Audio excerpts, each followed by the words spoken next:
welcome to another class on probabilistic graphical models. So we were summarizing basically an example of the junction tree algorithm. So before I discuss the example once more, I wanted to remind you the message passing that is implied by the junction tree algorithm. And there is no, unfortunately, a schematic here. I may need to add a schematic, but basically what we had is we have a situation where I have one, one maximal click that we call it V to the left and another W to the right, and in between them we have the separator S. So the idea was passing messages from V to W in a forward manner. This is the equation on the top. And then on reverse, passing messages from W back to V through the separator. So I wanted to review with you the equations, and then we will try to see this in a very specific example on what exactly they try to do. So you remember the separator involves the variables that they are common to both V and W. So obviously, so we initially initialize all of the separator potentials to 1. Okay? So obviously, to update the separator potentials, we have to integrate out all the variables in V except the variables in the separator. All right? So those V minus S, they are not relevant information for W, so we have to integrate them out. So this is V star subscript S means the potential of the separator is this. Then we go to W, and we update the potential of the maximal click W by multiplying by this factor of the updated separator potential divided by the original separator potential. And obviously, when you start the algorithm, Vs is equal to 1. In the process, we don't touch really V. So the updated, just to be consistent, because everything has 1 star, the updated psi V star is equal to original the psi V that we started with. All right. Now we do propagation of messages from W back to V. So we are going to update the separator potential by starting with the potential of W. And you remember that's the updated potential that we computed here. And we're going to integrate every variable except S out. Then we're going to go to the potential of the click V and take the previous value, which is this, and update it again by multiplying with this phi double star divided by phi star. All right? So this is the new value of the separator divided by the old value. The new value is this. The old value is what we computed on the previous step as we go from V to W. And in this process again, W doesn't change. All right. The equations look weird, but what is interesting is when you do this updates, the calculations are consistent in the sense that if you calculate the separator potential by starting with this click for W and you integrate everything out except S, or if you start with a click of V and you integrate everything out except S, this is equal to that. So there is some consistency here. At the end of the day, the separator potential is calculated uniquely. There is no double star here because you remember psi double star. Maybe I should put it to look nicer. Psi double star of W is equal to psi star of W. Okay, and another thing that we mentioned was that both in the forward and the backward step, the joint probability distribution of all the variables in the junction tree remains invariant, basically. Okay, and I don't think this is a trivial example, right, of a click with A, B here, another click with BC. So actually, you can take this as a simple example of the previous case that I had. So before we had V and W. So V here is A and B, W is B and C, and the separator is B. So what I am showing you here with a very simple calculation is that at each step in the process, pi of x basically remains the same, all right? So we're not really playing with the joint distribution. And a simple proof in the forward step is the following. If you calculate psi star of v times psi star of w divided by the separator potential star, but the way I remind you, in the junction tree, because originally we started with the separator potential equal to 1, we write the joint distribution as the product of the potentials of all the cliques in the numerator divided by the product of the potentials of all the separators. So we don't double count effectively for the separators, right? Because we have two potentials, let's say V and W, all right? And they share the separator potential, so we divide by that. Of course, initially, this is equal to 1, so it's not an issue. But I wanted to show you that this remains equal to the original joint probability distribution at every step, and we can see it here in the forward step. So if I calculate this quantity here, and I substitute psi v star, I remind you psi v star doesn't change on the forward step, so it's psi v. The update of psi w is the old psi w times this update factor with the new separator potential divided by the old times psi w. So phi star and phi star cancel out, and basically what you get is you get the joint probability distribution that we started with. So effectively you do manipulations of the potentials for the maximal cliques and the separators, but in the process pi of x remains the same. So we will see an example what exactly form these potentials take with a very simple case that I think I started discussing this on Tuesday. So let me go directly to the example. We're going to start talking about hidden Markov models today slowly, and maybe spend 2 or 3 lectures. So we do this sort of in some detail, but I wanted to give you an application of the junction tree algorithm on a hidden Markov model. So again, this is sort of the most fundamental model for dynamics, okay? And the idea here is we have some observations, y0, y1, yt, y capital T, these are in time. I mean, I'm interpreting here as time since we talk about dynamics, but can be any sequence really. And these are some hidden states, okay?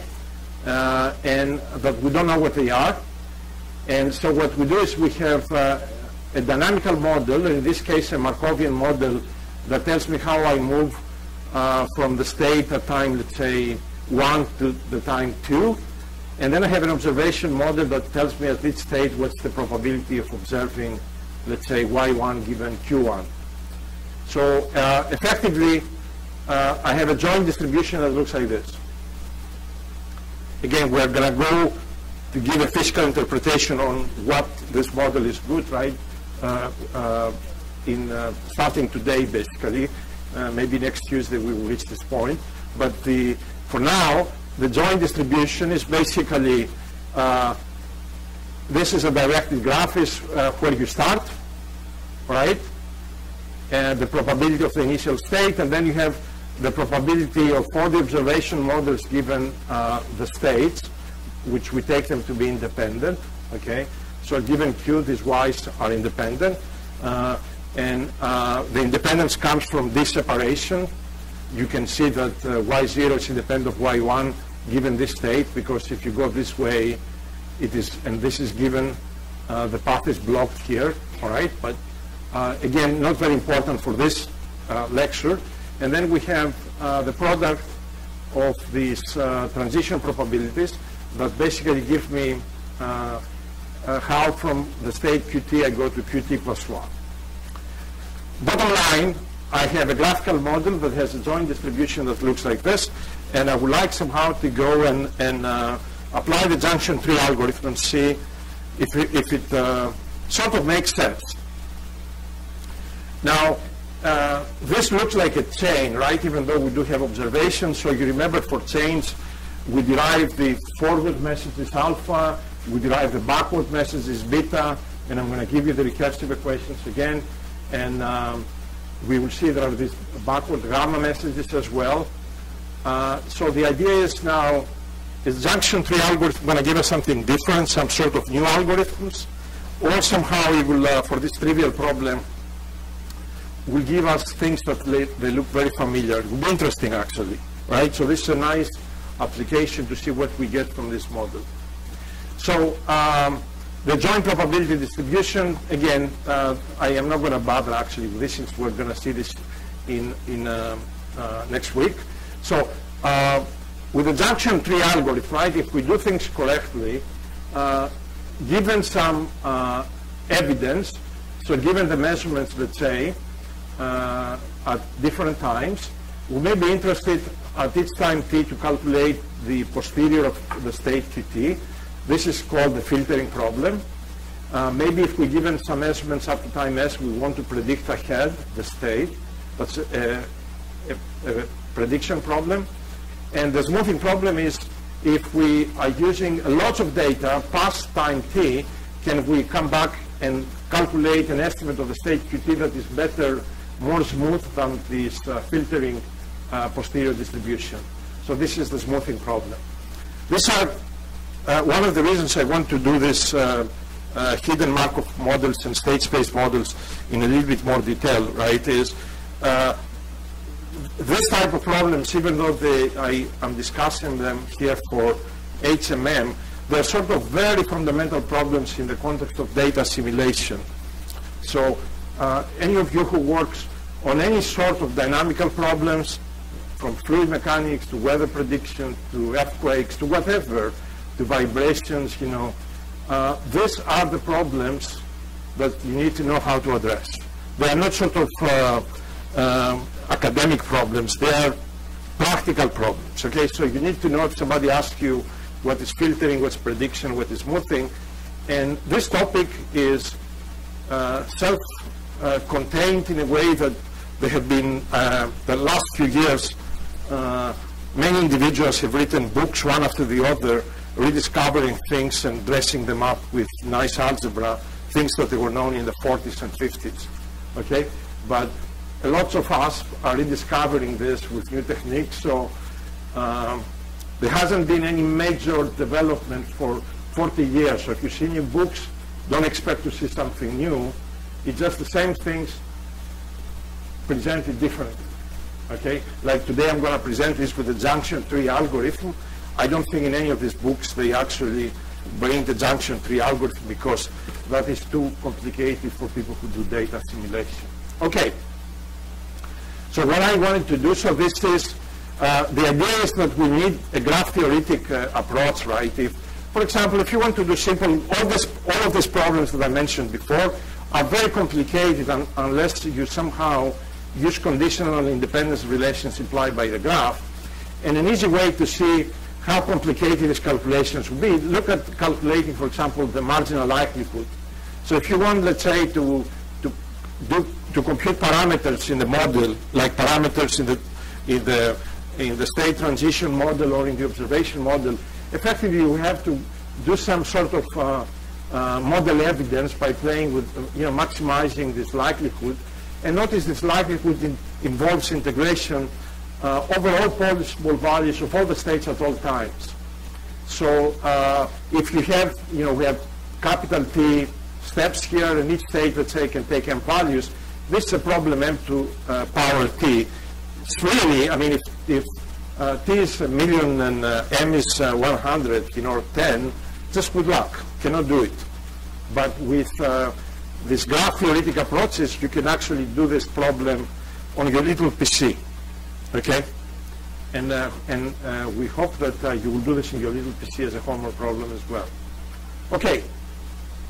So what I wanted to do is, even though we will see this in details next Tuesday, I wanted to remind you in the context of what we're going to do with junction tree algorithms on how the, if you follow conditional independence relations and the definitions of the various inference forms of interest, you can calculate, for example, this is given all the data y, right?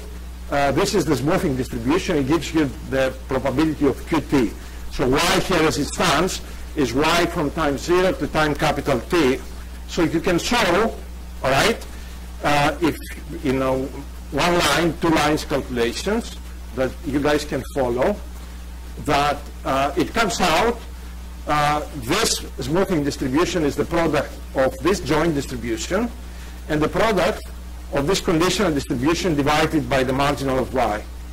So what this distribution is the probability of observing y0, y1, yt, and ending at state qt, right? And what is this? This is starting at qt, observing yt plus 1, yt plus 2, y capital of t, okay? In the notes that unfortunately I have not finished them yet, they're for HMMs, they're more than 200 something pages.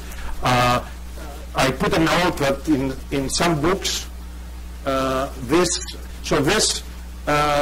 is called, at least today, we're going to call this the alpha message, and this we're going to call it the beta message, and you will see why I call it alpha and beta. Alpha is, we call it for change a forward message, right?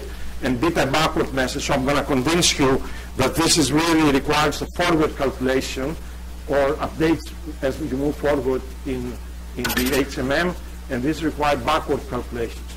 So anyways, what I wanted to say, the definition of alpha in other books, rather than being given by this joint distribution, is really the posterior of qt given y0 to yt.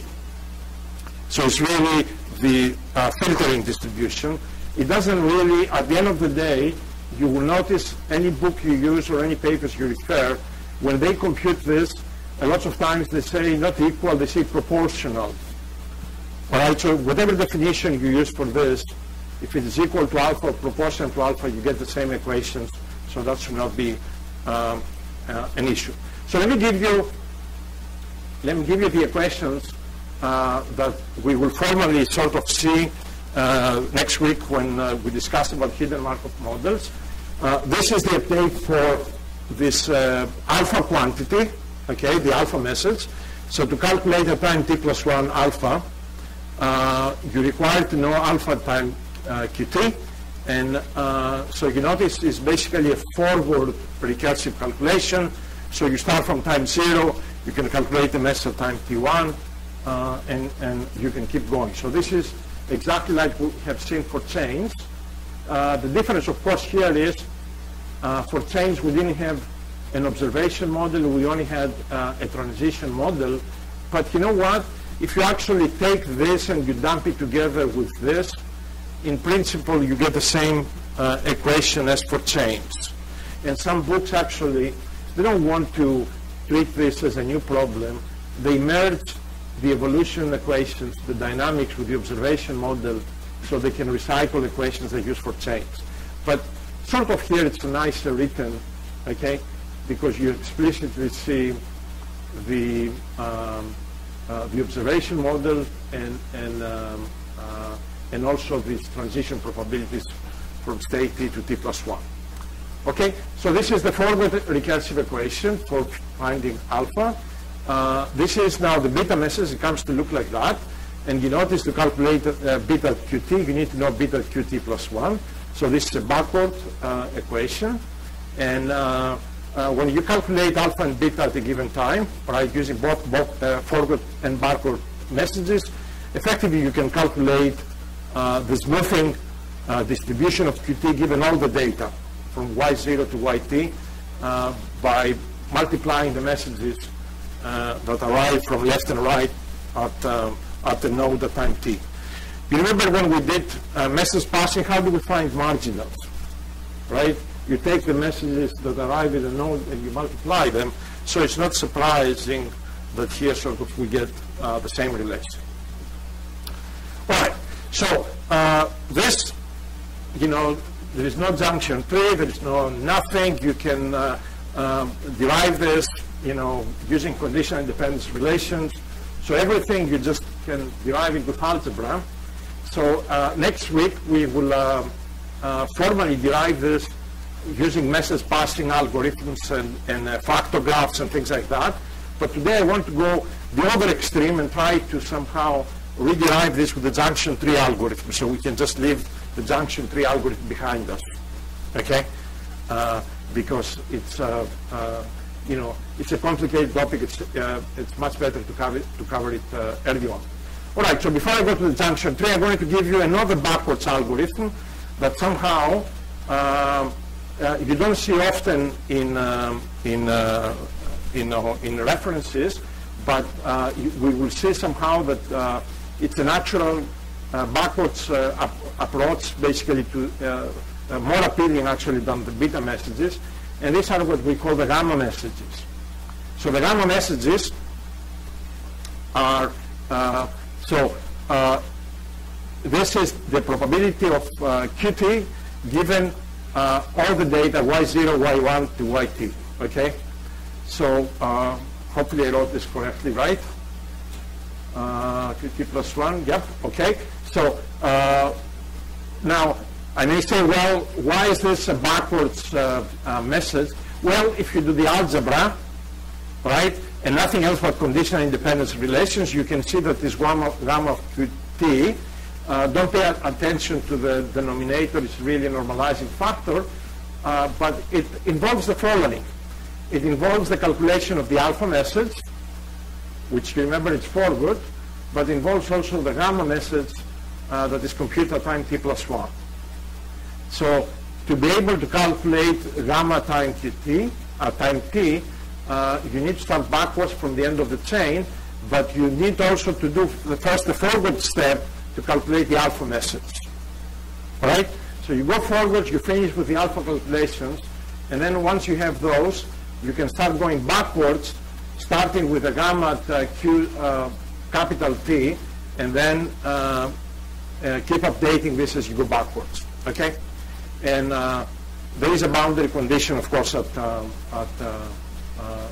time capital T, so you can. So this works. Okay. And don't need to give you this. So let's look at the junction tree and exactly what the junction tree algorithm is going to do for us.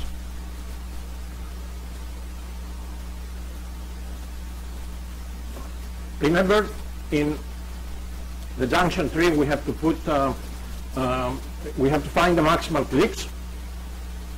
And you notice here the maximal clicks involve two nodes. So there is a click here, Q0, Q1, Q1, Q2, etc. These are these clicks. So these potentials, for example, the potential psi Q1, Q2 is the probability of Q2 given Q1. This is the probability of Q1 given Q0. These are my transition probabilities, these psi potentials across the chain. And then we have the observation clicks that involve Q1, Y1, Q2, Y2. And these are the observation clicks. All right, so this, for example, is the probability of Y1 given Q1, probability of Y2 given Q2, etc. And we take this up to time capital T. And I suppose at time 0, because you want to make this a tree, right? So we can define this to be the probability of Q0 times the observation of Y0 given Q0. So really this is the joint distribution of Q0 and Y0. You see that? I mean at time 0, right, I'm going to sample Q0 from the initial distribution P of Q0, and then given Q0, then I'm going to say what's the probability of Y0 given Q0. So I put the two things together and I define them as this potential. Okay? Just to make things easy. So my junction tree looks like that, and what you also see is the separators. So you can see here these two nodes have one thing in common, which is Q0. These two nodes have one thing in common, which is Q1. So I give different, lots of Greek symbols here. If you can pronounce them for me, you're going to get an extra bonus point in your homework by Subic. Okay, so this is, again, Q2, phi of Q1, etc. All right.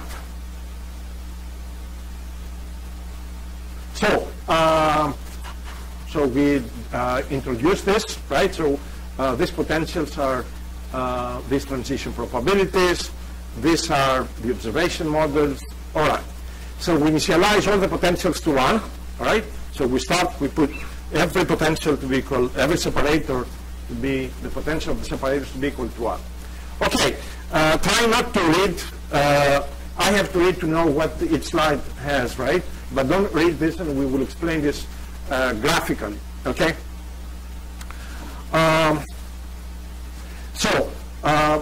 We will consider a message passing, okay, from the click QT, YT, so maybe from this click here to the click Q1, Q2, okay?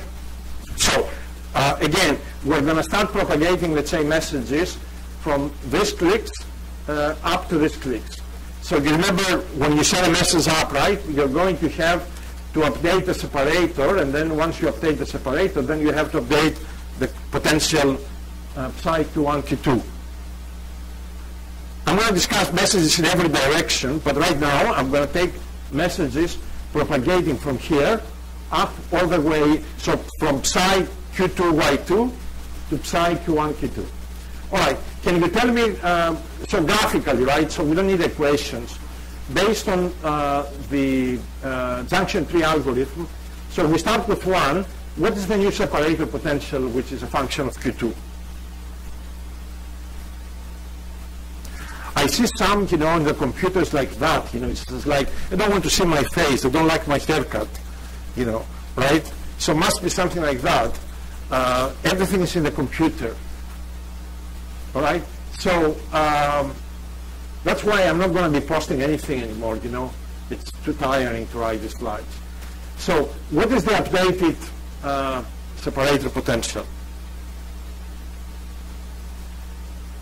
You remember to find the updated potential, what do we have to do to this potential here? We have to integrate it with respect to what variable? Y2, so integrate it with respect to Y2. Oh, and let me, you know, just start with something trivial first. Assume, all right, I forgot, this is very important, okay? Assume that we have no observations at this point, okay? So we can see how the algorithm will work. So the y's are not known, okay? We don't know y's. Right, because that will show us clearly what exactly the junction tree algorithm does. So we don't know y's. Right, so you told me we're going to integrate this with respect to y2. So integrate it and tell me what that will give you.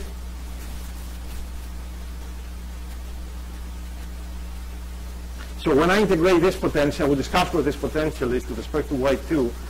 What will the z star be? What is this potential?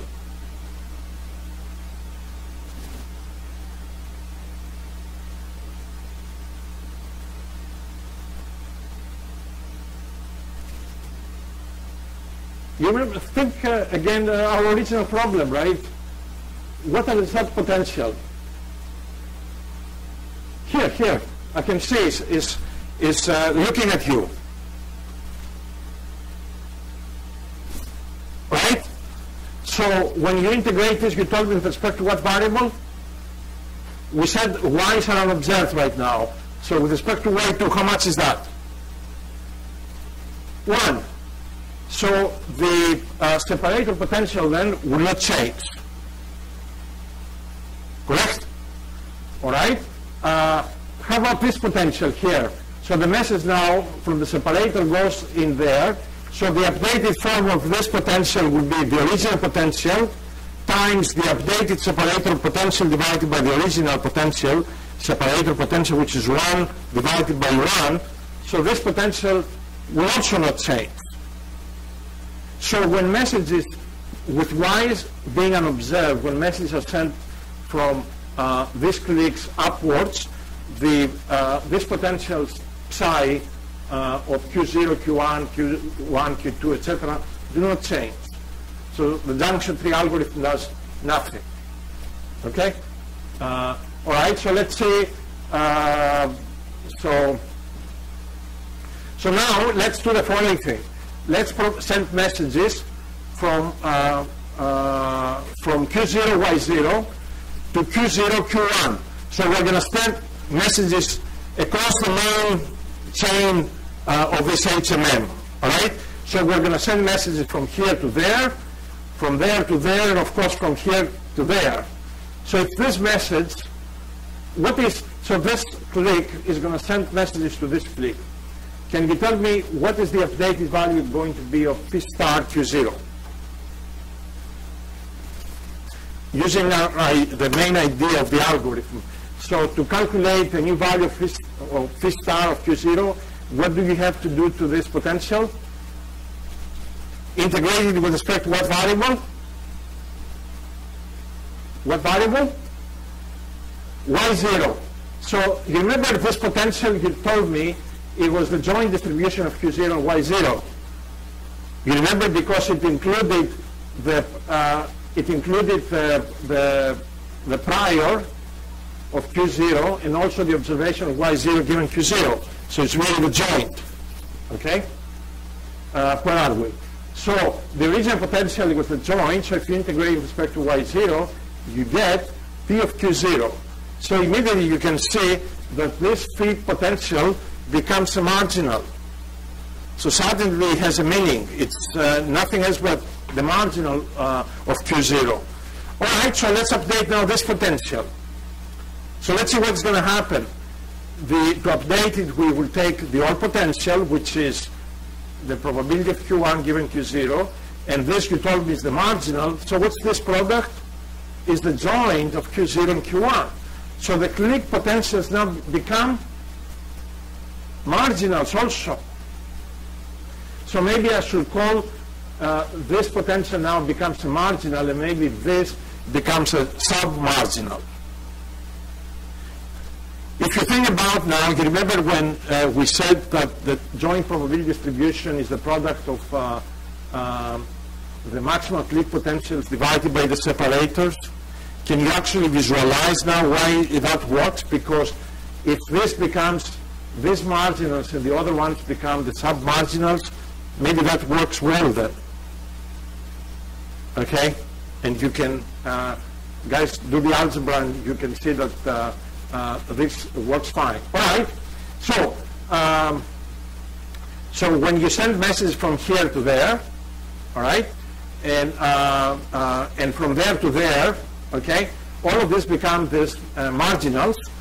And I remind you, the message from here upwards does nothing. So now what we will need to do is, we will need to send the message from here down to the click Q1, Y1. So you have to tell me what is the new value of Z double star going to be. So what is the value of this now potential when the message comes from here and it's going down? So how do I calculate Z star, Z double star now? So now I'm going back downwards. So how are we going to calculate Z double star? We're going to have to integrate this with respect to Q0. And what did you tell me that this potential is? It's P of Q0 Q1. So Z double star of Q1 becomes what? Becomes a marginal now. Do you see it? Becomes P of Q1. And then what happens to this potential? So this potential now would be what it was originally, because it never changed. Originally was the probability of Y1 given Q1 times now the new potential Z double star, and you told me it was what? P of Q1 divided by 1. So the new potential is going to be what now? So originally it was P of Y1 given Q1, and then you multiply by P of Q1, so that gives you P of Q1 comma Y1. So you can see now that even this potentials also become marginals.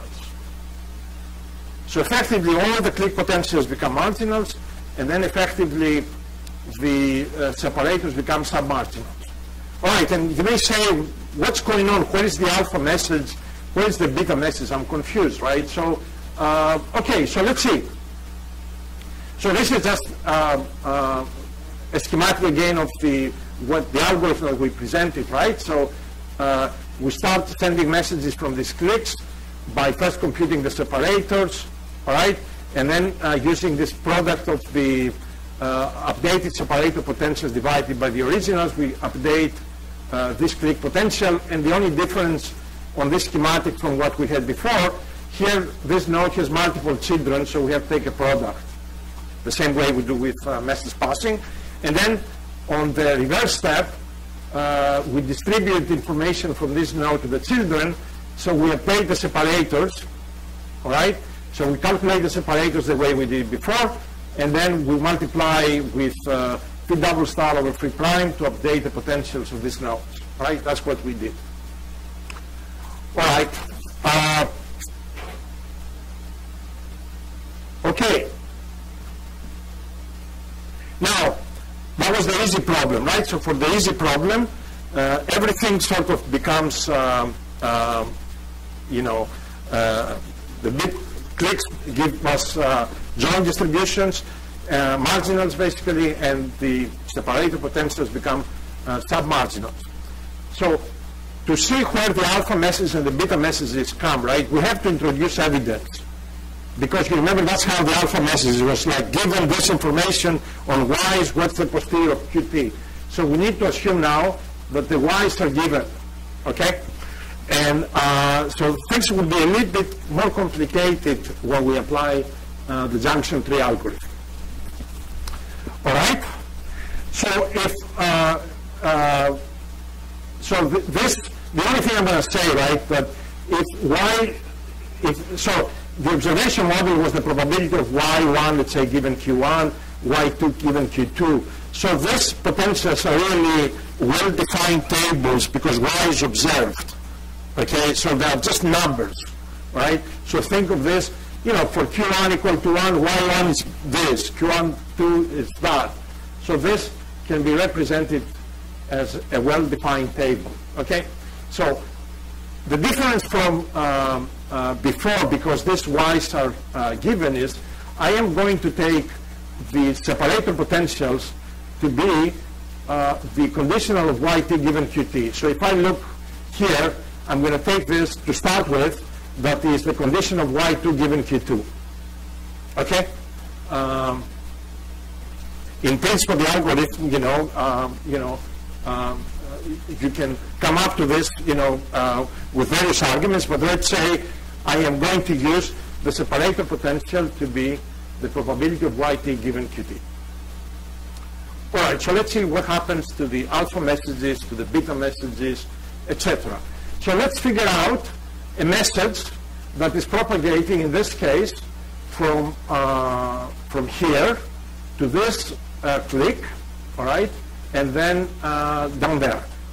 So we will figure out how to update, using the junction tree algorithm, this joint potential of qt and qt plus 1. So remember, messages are going to be coming from this separator, and they're going to be coming from this separator. And we are assuming here to start with that this message is coming from the separators are known. All right? Because we're going to do this recursively. So we have to start, with these messages from the leaves, let's say, that they are known, and we want to update this potential, and also we want to update this separator potential there. So this separator sends a message, and we want to see how this potential changes. So look at this equation, the first line, and tell me if it follows the junction tree algorithm. What does this say?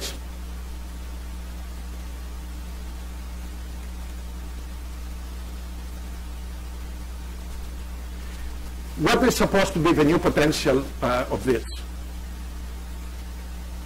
All right, so the new potential supposed to be the old potential, which is this, times the product of the phi star divided by the original phi, and the original phi, since this, we take them equal to 1. So the product here will be of phi star of qt, and the product of z star of qt plus 1. And I told you we're going to take C star of Qt plus 1 to be the probability of Yt plus 1 given Qt plus 1. So basically the only thing that I am doing here that doesn't, it looks a little bit weird, right? I have to define something for the separator potential for Qt plus 1, but I couldn't do this by marginalizing this clique potential, because this clique potential, they're numbers. It's not a distribution, doesn't involve any variables, because Y is observed. All right? So in principle, I am using this by extrapolating from the case that we had before, where this thing was, where there was no evidence. So, the new potential psi star is the old potential times phi star times the separator potential C star. So this is my transition model, this is phi star of Q star, and this is my observation model. And let's calculate now. So this is the new update. Can you give me an equation to calculate phi star of Qt plus 1? What would be, so we're moving forward on the chain. What will be the new separator potential phi star of Qt plus 1? What's my definition of calculating, the forward updates of the separator potential? What do I need to do to calculate phi star of Qt plus 1? We need to start with what potential?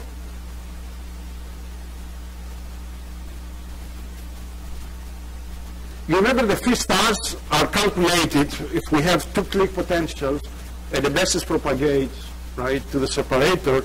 We take the clique potential here and we integrate all the variables but the ones on the separator.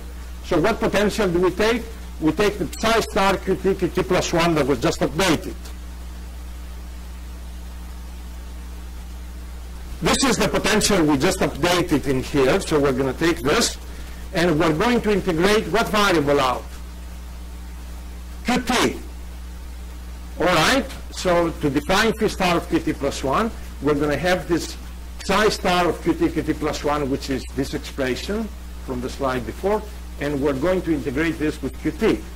If you call this, you know what, the alpha message at Qt plus 1, and this is the alpha message at Qt, this equation is identical with the equation that you derived with the conditional independence relations that I gave you earlier.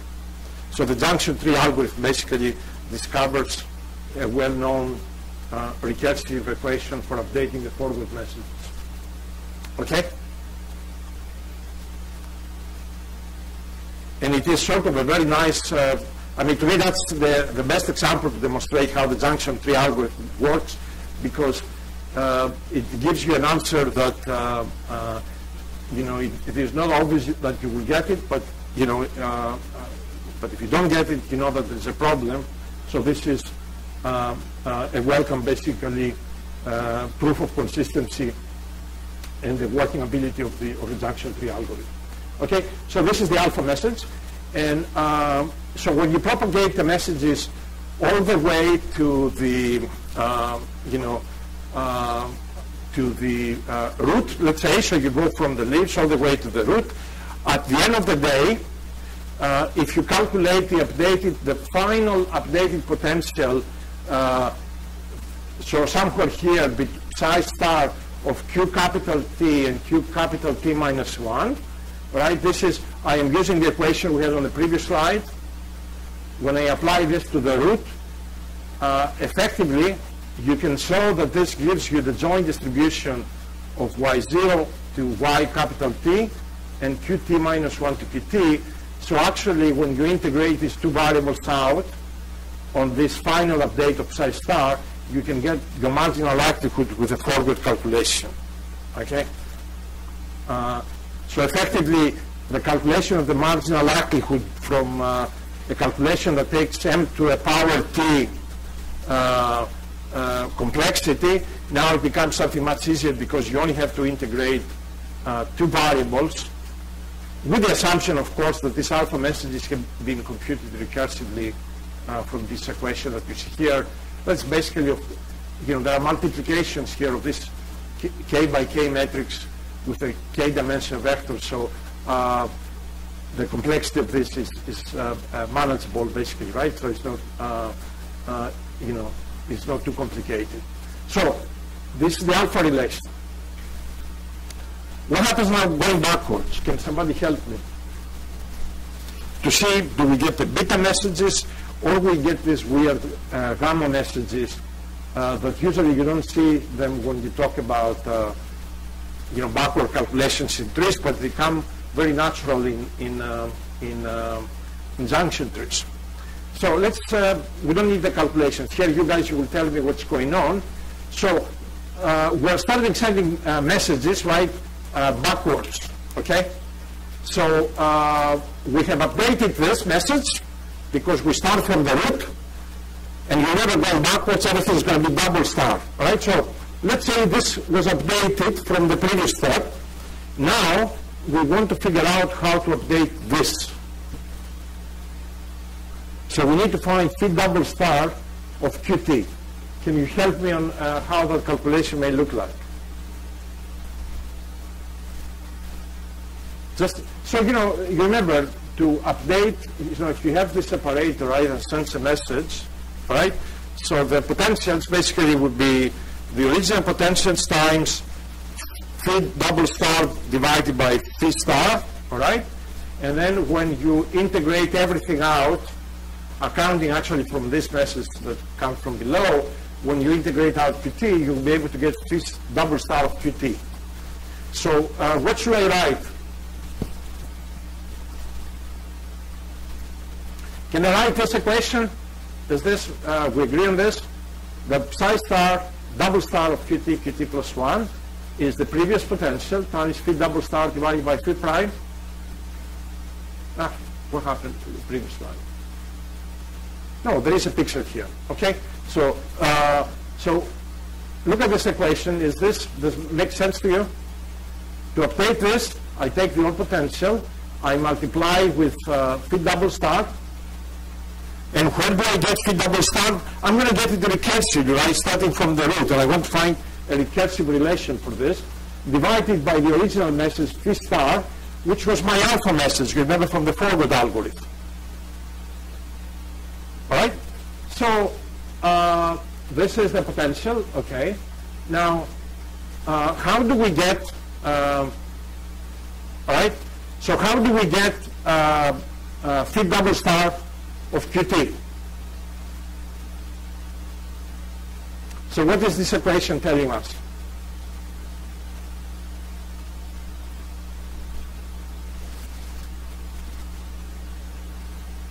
Basically what I do is I take psi star, all right, because from what I see this is psi star over phi star times phi double prime, and then I integrate out Qt plus 1. Now I don't see anything coming from below. What is that?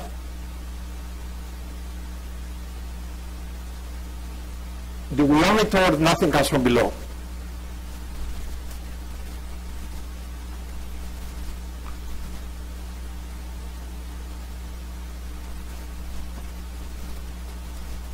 Knowing that the equation is correct, seems to me nothing comes from below, right? Otherwise we're going to be in trouble. So let's, assuming that nothing comes from this, right? So we're sending messages. So this is actually, you know what? This is sort of the distributed step. So the idea here is you're going to have this message sending you a message this way and a message that way. So we will update this, we will update that, but right now we're looking on the backwards distribute step where this phi double star potential will update this, will update that, and then will update that.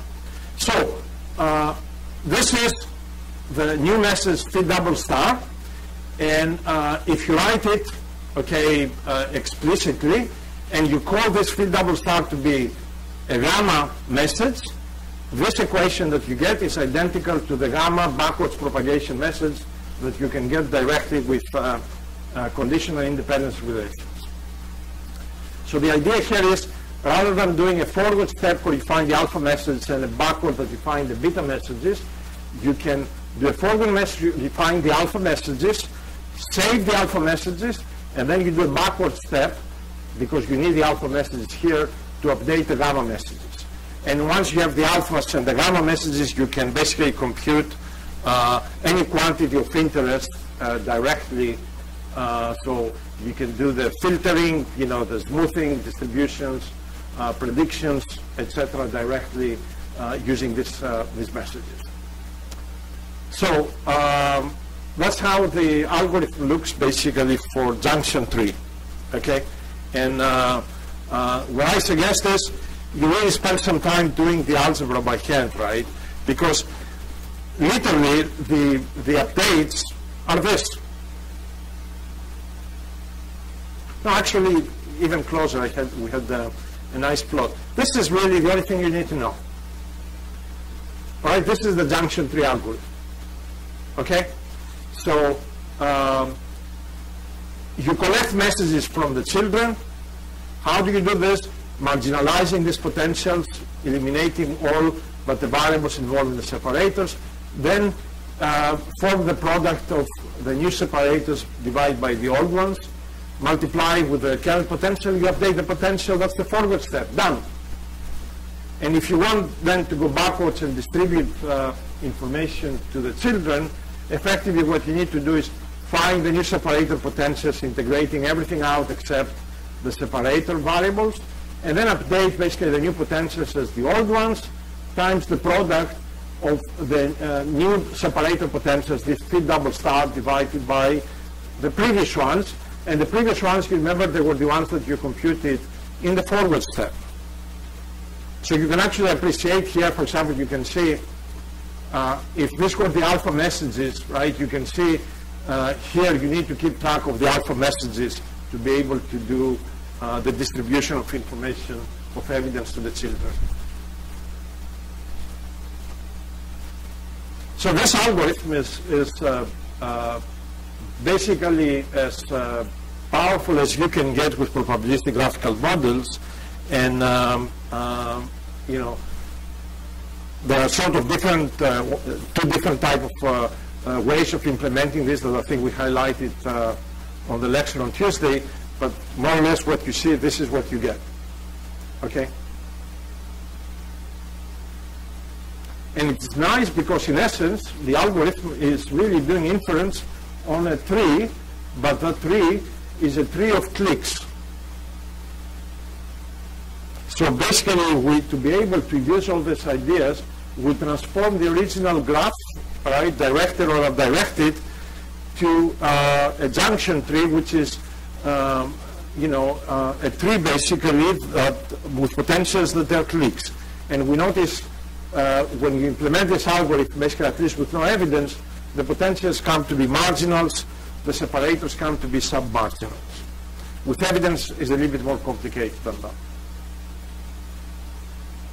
Any questions about the junction tree algorithm? You need to at least, I will suggest is, maybe take not even, the HMM model, take a chain model, where you only have these, the dynamics, the transition of states, and apply this and see if you get, the alpha and the beta messages exactly as we did it before. And then, of course, repeat these calculations. Try to start propagating messages from the leaves to the root back, and see what you get. And see if what you get is what's listed in the books on forward and backward propagation. All right.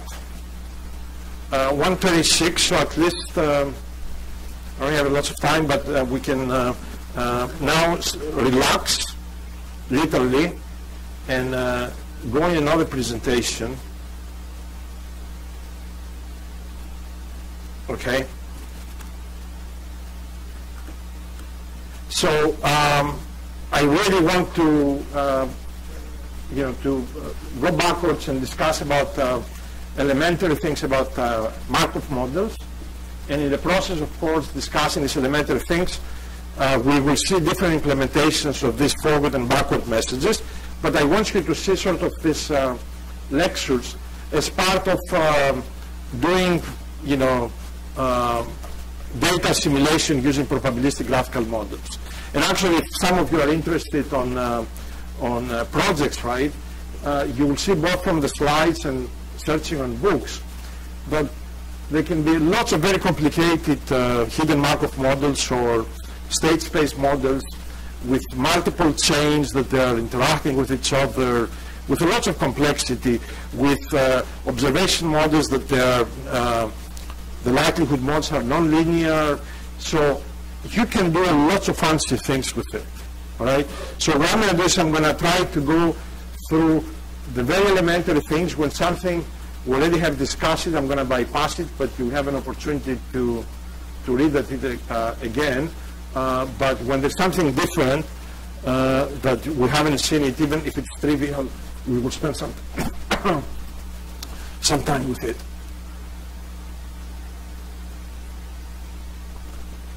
All right. So you may ask me, why do we go this backwards now to do these things? You know, because we have the luxury. I finished covering the course, so now I can just have fun, right? That's all. Because if we go other ways and we do junction tree algorithm in May, then you will say, what is going on here, right, Nick? Yeah, all right. Maybe you should record the yes, right, so you can play a recorder saying, yeah, all right. So we're basically considering a collection of random variables where the index n in the context of dynamical systems means time, okay? But many other things where you have sequences of random variables has nothing to do with time, okay? As a matter of fact, it can be a spatial location, you know, or just any set sort of random variables that somehow relate to each other. So we are assuming that somehow in our model we have the cumulative distribution, okay? And here in this case, I'm interested on a finite joint cumulative distribution. I'm not pushing this chain basically to infinity because that may bring other issues that we don't want to deal at this point. So the first quantity of interest is to define what we call a stationary process. And the idea is, if we already had defined a CDF like this, a stationary process is the one where this joint distribution is equal to this, where instead of 1 I have 1 plus tau, instead of 2, 2 plus tau, etc. So basically, as I shift the whole thing by tau, I can still get the same joint cumulative distribution function. Now, the familiar model that we use in the class up to now is involves the Markovian assumption that says basically the probability of xn plus 1 depends only on the values of xn and not on the previous values, okay? And many books have been written on this topic in the context of atomistic modeling, you know, molecular simulations and financial engineering, etc. But I can tell you that every recent sort of research paper you see on the topic, they say, no, this is not very good, okay? So somehow you need to get rid of this assumption, but we will not get rid of it for now, okay? So for now we are going to use it. All right, so the, let me just show the applications basically are everywhere from natural language processing, and actually you will see when you read Murphy's book, one of the things you can do is if you take a text and a sequence of words in the text, right, you can think of that as a dynamical system, and in essence you can write an essay, you can write a homework with a computer program where, you know, it randomly selects words from a dictionary using the previous words, and you submit a whole paper, but it's computer made, right? And I am sure lots of people do that, okay, these days. So what is interesting is if you use the Markovian assumption and the product rule, you can see the immediate simplifications, right? So rather than, you can see here, having x3 depending on x1 and x2, you have only x3 depending on x2, xt and xt minus 1. So the tables that you need to keep track of, if each of these is k values, you only have k states for each xt. These are matrices of the order of k squared, all right? So this is way much less complexity than without the Markovian assumption. Okay. So often we assume that this probability model that gives me the evolution of the state, if you express it parametrically, often you assume that the parameters of that model don't change with time. Okay? And generally speaking, trying to compute the parameters in these models is not necessarily a trivial problem. So, when you try to model something with a Markov chain, for example, and you make this a multi-Lully distribution, for example, something like that, you're going to have a lot of unknowns in defining this distribution, and the only way to compute them is by using data, all right? So, you can do a maximum likelihood estimation, or as we will see implement that through the EM algorithm, or maybe do a map estimate. But don't assume that you start with this. No, you have to learn this, and then you can start doing predictions, inference, and the rest, okay? So we only assume that xn plus 1 depends on xn, but in which way, what is this table, that's something to be learned. All right, so so what you see here is basically what we described for the, this equation you see on the bottom is basically the key result where the Markovian assumption is used, right? And this is what allows us to go from a decomposition that depends, or xt depends on all the previous variables, to xt that depends only on xt minus 1, okay? You can, by the way, since we're talking about probabilistic graphical models, you can see immediately that given x2, x1 and x3 are independent, right? So when you write the probability of x3 given x1 and x2 that you get here, you can get rid of x1 given x2, right? Because they are independent, right? Because of this separation. Okay, so you don't really need to, so when you write this model, this graphical model immediately implies that equation, okay? All right, so given x2, x1 and x3 are independent. You can, all right, so let me keep going. So this matrix, assuming that the states are discrete, we are going to call this an Aij matrix, right? And eventually we will have to find some way to compute that from data. Okay, so this is sort of a state transition diagram that you can demonstrate basically these probabilities sort of with some schematic that looks like that. So, here there is a self-transition probability from state 1 back to state 1, transition to state 2, but not to state 3.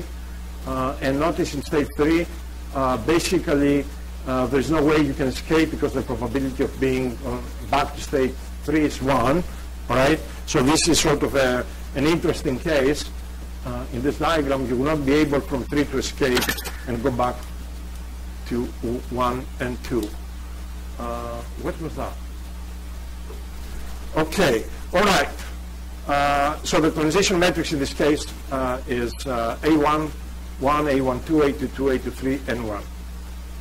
All right, so here is a little bit a more interesting transition matrix where we have self-transitions, okay? And so this is basically transition from state 1, the first row, to back to state 1, state 2, state 3. So all these probabilities have to sum to 1. You notice every row sums to 1.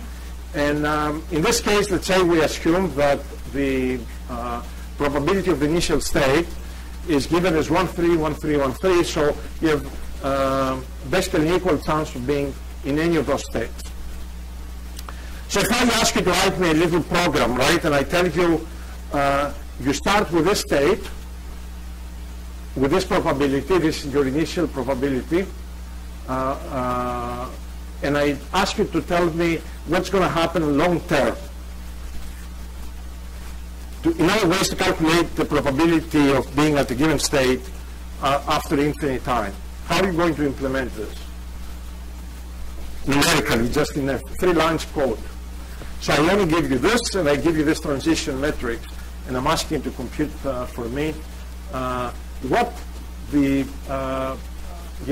the probability of being in state 1 or state 2 or state 3 is going to be at time infinity, assuming that somehow this chain converges. Okay? So how are you going to implement this? Give me a sort of a little algorithm in 1 line that does this.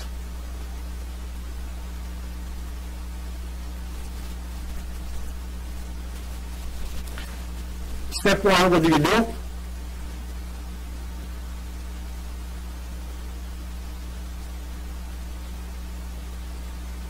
You're going to start moving on this on different states, right? With the dynamical model implied by A. So how are you going to write the software to do that? So what do you have to do the first step?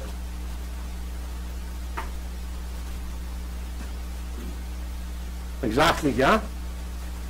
Very good. Excellent. Well, I have to give feedback, right? So they think I'm responding to the class. Okay, so what do we do?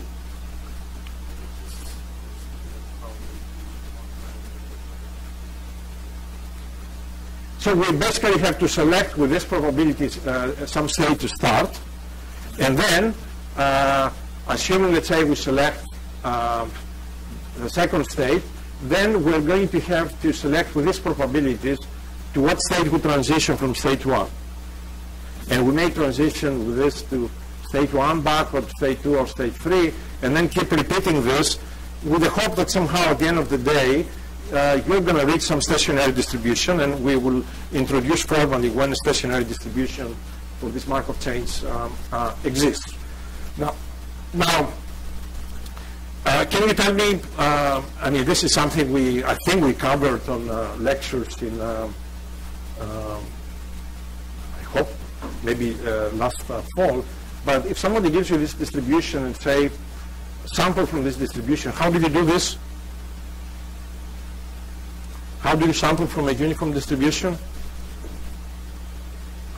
I mean, how will you know that you are on state 3? So you say you sample from this. Can you tell me exactly what will lead you to say I'm on state 3 or state 2? How are you going to do that? In 1 line.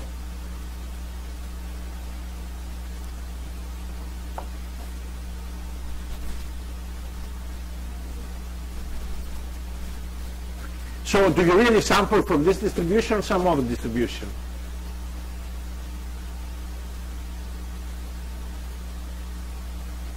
I mean, how do you sample from discrete distribution? That's what I'm asking.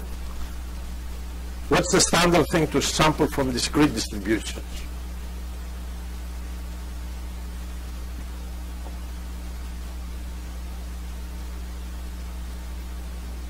So you sample from a uniform, and let's say from 0 to 1, and if it happens to be, let's say, higher than 0.66 or something, then you say you are now on state 3. All right? Similarly, if you are higher than 0.33, but less than that, then you're on state 2, etc. Okay? So this is how you sample from discrete distributions. All right.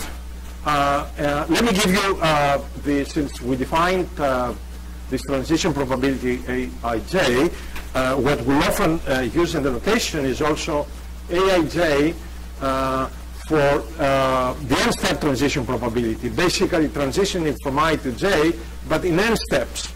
The idea here being is that you start at time t at state I, and after n steps you're going to end yourself in state g. So this is the n-step transition probability, and effectively this satisfies the Kolmogorov equation. We actually have seen it in many different contexts early in this course. So you can think, if you want to transition in m plus n steps from I to j, what you can do is you can transition in m steps to k for all possible k's, and then in the remaining n steps transition from k to j. So the Kolmogorov equation basically looks like that, okay?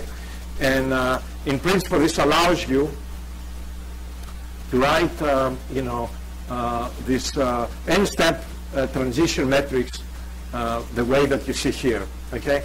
So don't give sort of a liberal interpretation of this, because the interpretation of this follows basically the Kolmogorov equation that you see there. All right. Not that these problems are very difficult, but you can see on the picture on the bottom, for example, that after a few steps, because you need to initialize things, the state x4 now depends on x3, but also depends on x2 and x1. So this is a third order Markov chain, basically. Okay, so this is a little bit more complicated problem, and so you keep track dependencies basically that they go back from x4 to x1. All right. All right, so you know what? I have, I want to do this example. So let me just describe it, and we will continue on this next week. And I will put the notes by tomorrow so you can read it. All right. So the notes is basically to try to build a probability model for writing text or for modeling language, speaking language. Okay. So the idea here is, we're going to have to assign some probability for each word, and you can take it to be uniform. Some probability for transition from one word to another.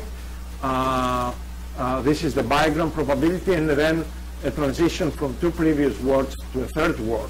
Okay, so you can actually use this if you build models for this, which means you have to learn the parameters on this from given spoken English or text.